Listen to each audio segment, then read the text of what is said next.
अंतराळात भटकणारा एक आत्मा स्वर्गापाशी पोहोचला. खूप रडत होता. स्वर्गात येणारे अनेक आत्मे असेच रडत असतात. कारण स्वर्गसुख असं गौरवानं ज्याला म्हटलं जातं, ते सुख अनुभवायला सुद्धा ते तयार नसतात. असे आत्मे बघून यमराज स्वतःशीच पुटपुटायचे, म्हणायचे, काय काय जोक आहे बघा. स्वर्गसुख म्हणतात स्वर्गसुख म्हणतात, पण ते स्वर्गसुख अनुभवतानाच रडायला लागतात. इतके पाश या माणसानं स्वतःभोवती गुंफलेले आहेत की ते तो सोडायलाच तयार नाही. आजचा आत्मा सुद्धा असाच रडत रडत स्वर्गाच्या दारी पोहोचला. त्याला पाहून यमराज म्हणाले, का रे, तू पण इतर आत्म्यासारखाच रडत रडत रडत रडत आलास का? बरं, का रडतोयस? तो भरकटत भरकटत आलेला आत्मा म्हणाला, काय करू यमदेवा,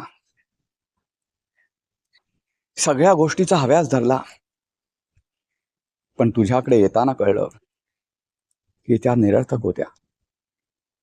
एकच सत्य होतं की येताना आणि जाताना एकट्यालाच प्रवास करावा लागतो. दुसरा कोणीही तुमची साथ करत नाही. यमराज छद्मीपणाने हसून म्हणाले, त्यात तू वेगळं काय सांगतोस? हे कळायला तुला मृत्यू यावा लागला का? तो आत्मा यमापाशी लीन झाला आणि म्हणाला, देवा, या सगळ्या गोष्टी मी पुस्तकात वाचलेल्या आहेत. मला असं कधीच वाटत नव्हतं, किंवा मला त्यावेळी सुद्धा माहित होतं की आपल्याला एकट्यालाच जायचंय. पण देवा, आपण मुलं बाळ जन्माला घालतो, त्यांच्याकडून एवढी तर अपेक्षा करू शकतो ना रे, की निदान आपल्या मृत्यूनंतर आपल्याला अंत्यदर्शन, त्यांचं मुखदर्शन तरी व्हावं. आपल्या मृत शरीराला त्यांनी अग्नीच्या हवाली करावं, एवढी तर अपेक्षा करू शकतो ना रे. यम म्हणाला, तुला मी माझा मित्र मानतो. मित्रा, एक लक्षात ठेव, आयुष्याचं एक गणित. या जगात कोणतंही नातं असो, कोणतंही गोतं असो, ते स्वार्थावरच उभं राहतं. तुला काय वाटतं? अमुक एक माणूस या अमुक एकाच्या आयुष्यात असे क्षण आले नसते? येतात, पण तुझ्या आयुष्यात ते जास्त वेगानं आले आणि जास्त तीव्रतेनं आलं, एवढंच. कारण एक लक्षात ठेव, स्वतःला परमार्थी म्हणवणारा माणूस आहे ना, तो किती स्वार्थी आहे सांगू तुला. तुम्हाला मृत शरीराला 14 जण खांदा देतात, ते तुम्हाला चितेवर ठेवतात, पण जळायचं तुम्हालाच लागतं. तुम्हाला अग्नीच्या हवाली करताना ते बाजूला होतात. कुणाचीच तयारी नसते तुमच्या बरोबर जळण्याची, कारण त्यांना जगायचं असतं. तुम्ही कितीही त्यांच्यासाठी आटापिटा करा, आपण म्हणतो खूप, तुम्ही खूप लाख म्हणता हो की जीवाला जीव देणारी माणसं, असं काही नसतं. हा, एखादा खूप स्वार्थी असतो आणि एखादा कमी स्वार्थी असतो, एवढाच काय तो फरक. नुकताच स्वर्गात आलेला तो आत्मा काय रडायचा थांबत नव्हता. शेवटी यमराज त्याच्या पाठीवरून हात फिरवत म्हणाले, अरे, स्वर्गसुख म्हणतात आणि स्वर्गात येतानाच रडता. त्यावर तो म्हणाला, देवा, काय सांगू माणसाची अवस्था. माणसाला एवढा गर्व झालाय, त्याला कळतही नाही रे की त्याचा शेवट तुझ्या पायापाशीच आहे. देव मानणारा असो की देव न मानणारा असो, त्याला मातीतच मिसळायला लागतं आणि त्याला चौघांच्या खांद्यावरूनच जायला लागतं. तो एकटा चालत चालत तुझ्यापर्यंत पोहोचू शकत नाही. त्यावर यम पुन्हा एकदा छद्मीपणाने हसला आणि म्हणाला, बरं झालं तुला कळलं, पण वाईट याचं वाटतं हे सत्य तुला जिवंतपणे जर कळलं असतं तर तुझे आणखी 4 दिवस सुखाचे गेले असते. त्या मृत आत्म्यानं मान खाली घातली. त्याला उठवत यमराज म्हणाले, तुझ्या अंतिम संस्काराला कोणीच आलं नव्हतं. तो आत्म्यानं नकारार्थी मान हलवली. म्हणाला, कुणीच नाही. माझ्या 2 मुली होत्या, मला कोणीही मुलगा नाही. त्या मुलींनाच मी मुलासारखं वाढवलं, संस्कार दिले, प्रेम दिलं.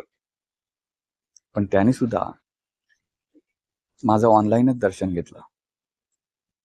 मला काय वेदना झाल्या असतील माझं मला माहिती. यम म्हणाला, उठ, ते सगळं विसर आता. तुमच्या माणसांचं एक गोष्ट आहे की तुम्ही नको त्या गोष्टीत गुरफटत राहता. माणूस हा प्राणी पृथ्वी तलावरचा सर्वात हुशार प्राणी असेल, पण त्याला जगण्याचं ज्ञान अजून आलेलं नाही. जितका तो ज्ञानी होतो तेवढं जगण्याचं ज्ञान विसरतो. ही माणसाच्या आयुष्यातील दुःखाची सर्वात मोठी गोष्ट आहे आणि सर्वात मोठं कारण आहे. तुला सांगू, अरे पृथ्वी तलावर वावरणारे पशुपक्षी बघ, प्राणी बघ. एखादा माणूस हैवानासारखा वागला, राक्षसासारखा वागला तर त्याला पशु असं म्हणता. पण ते पशु सुद्धा तुमच्यापेक्षा सुखी आहे. तुम्ही दुःखी काय माहितीये? तुम्ही पुढे जात असलेल्या, पुढे धावत असलेल्या व्यक्तीचा पाठलाग करता, गोष्टीचा पाठलाग करता आणि तुमच्या जवळ असलेल्या गोष्टीला विसरता. त्याच्यात सुख मानायला शिका, तुम्ही सुखी राहाल. आता तूच बघ ना, तू मुलांसाठी मुलींसाठी एवढं झिजलास, ज्या तुझ्या कोणीच नव्हत्या, त्याने तुला आपलंच मानलं नाही. त्या त्यांच्या संसारात खूप आनंदानं आहे. तुझ्यासाठी त्यांना अजिबात वेळ, पण तू मात्र त्यांचीच काळजी करीत होतास. त्यापेक्षा तुझी जर काळजी केली असतीस तर नक्की आनंदाने जगला असतास तू. मला काय माहिती की मृत्यू कुठे कधी येणार आहे. मी त्यांनाच आपलं सर्वस्व मानत होतो. खोटा आहे ते. असं सर्वस्व वगैरे काही नसतं. अलीकडची माणसं आहेत ना, त्या खोट्या मुखवट्याला बोलणारी आहेत, खोट्या खोट्या गोष्टींना बोलणारी आहेत. मला कधी कधी चिंता वाटते की पृथ्वी तलावरचं माणसाचं आयुष्य आणि माणसाची जात संपुष्टात येणार की काय. कारण तुम्ही सर्वात जास्त पृथ्वीवर हाकार माजवलाय. जी पृथ्वी तुमच्या ताब्यात आहे असं तुम्ही मानता. मला एवढं सुद्धा कळत नाही की निसर्ग नावाची एक गोष्ट अशी आहे की तुमचा चौफेर उधळणारा वारू जेव्हा आणखी वेगानं पुढे सरकतो तेव्हा निसर्ग त्याचा लगाम खेचतो. कोरोनासारखी महामारी पाहिली असेल तुम्ही. पृथ्वीवर आलेल्या संकटातून काही शिकला नाही, हे माणसाचं दुर्दैव आहे. माणूस चंद्रावर येण्यासाठी प्रचंड धनदौलत खर्च करतो, पण मला जर विचारशील तर मला त्यांना सांगणं आहे, चंद्रावर आयुष्य काढण्याची स्वप्न खूप लांबची आहेत. पृथ्वीवर तरी छान शोकीत आनंदानं जगायला शिका. त्या आत्म्यानं यमाचे पाय धरले आणि म्हणाल, खरं आहे देवा तुझं. हे धडे मिळण्यासाठी स्वर्गातच यावं लागतं, हे आमचं दुर्दैव आहे. उठवत यम म्हणाला, तुला आणखी एक आयुष्याचं रहस्य सांगतो. कधीही आपल्या पाशी जे आहे ते दुसऱ्याला देण्याची घाई करू नये. ते द्यावं, पण ज्यावेळी आपला आत्मा, आपलं मन आपल्याला सांगेल की तुझं आता इथून जाणं जवळ आलेलं आहे, त्यावेळी ते वाटून टाकावं. किंवा आपल्या मेल्यानंतर कोणाला काय मिळावं हे अगोदरच तयार करून ठेवावं. तरच तुझ्या जगण्याला आणि मरण्याला सुद्धा किंमत राहते. या जगात मुलं बाळ वगैरे असं काहीच नसतं. पती पत्नी हे नावाचं नातं सुद्धा काहीच नसतं. म्हणू नकोस. ही सर्व नाती अगोदर चांगली होती, जीवाभावाची होती. तुला आठवतंय? पूर्वी पती चितेमध्ये जळत असता तर त्याच्यामध्ये उडी घेणारी सती माता सुद्धा या पृथ्वी तलावरच जन्माला आली. मी म्हणतो ते करणं चुकीचं होतं, पण पतीपाशी निष्ठा वाहणारी स्त्री आज तिची निष्ठा कुठे गेली? आणि ती निष्ठा अशी करू कोणी दिली? पुरुषानं. या स्त्रीला सुद्धा स्वातंत्र्य आहे, मान्य आहे, पण स्वातंत्र्य म्हणजे काय याची व्याख्या तुम्ही ठरवली नाहीत. त्याची बंधनं तुम्ही ठरवली नाहीत. ती बंधनं स्त्रीवरच असावी का याचे उत्तर तुम्ही दिला नाहीत. याची उत्तर तुम्ही शोधला नाहीत. माणसानं तिथेच मोठी चूक केली. पुरुष असो किंवा स्त्री असो, तुम्ही पृथ्वीवरचे पाहुणे आहात हे सगळं विसरून तुम्ही जगताय पृथ्वीवर. पूर्वीच्या काळामध्ये संस्कार ही एक गोष्ट होती.